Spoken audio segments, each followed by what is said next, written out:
Alternative s'est spécialisée plutôt dans le soutien aux groupes qui agissaient dans les pays du Sud, principalement.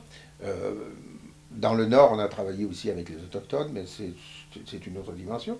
Alors, travailler avec eux pour leur donner les moyens de réaliser ce qu'eux voulaient réaliser et pas ce que nous pensions qui était le meilleur pour eux de réaliser. Donc, la dimension première d'alternative, c'est une activité de solidarité internationale n'existe que dans la mesure où elle s'appuie sur des activités de transformation et de changement ici au Québec et au Canada, premièrement. Et deuxièmement, ce n'est pas nous, ici au Québec et au Canada, qui connaissons les besoins des gens du Sud, mais ce sont les gens du Sud, les gens avec lesquels nous allons travailler, avec lesquels nous allons exercer la solidarité, qui sont ceux qui doivent déterminer qu'est-ce qu'ils vont faire pour se sortir de la situation qu'ils jugent, eux, inacceptable. Pas que nous jugeons inacceptable, mais eux. Nous n'avons pas d'a priori sur ce qui doit être fait dans les pays du Sud. Mais nous accompagnons les gens qui décident de faire quelque chose.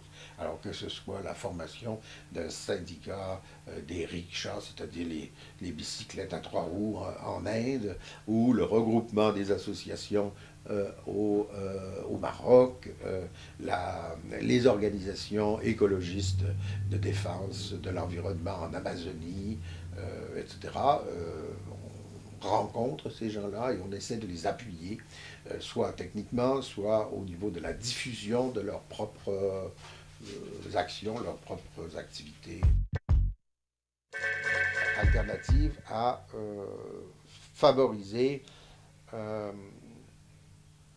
toujours une prise en charge sociale par les groupes de base de la transformation de leur société.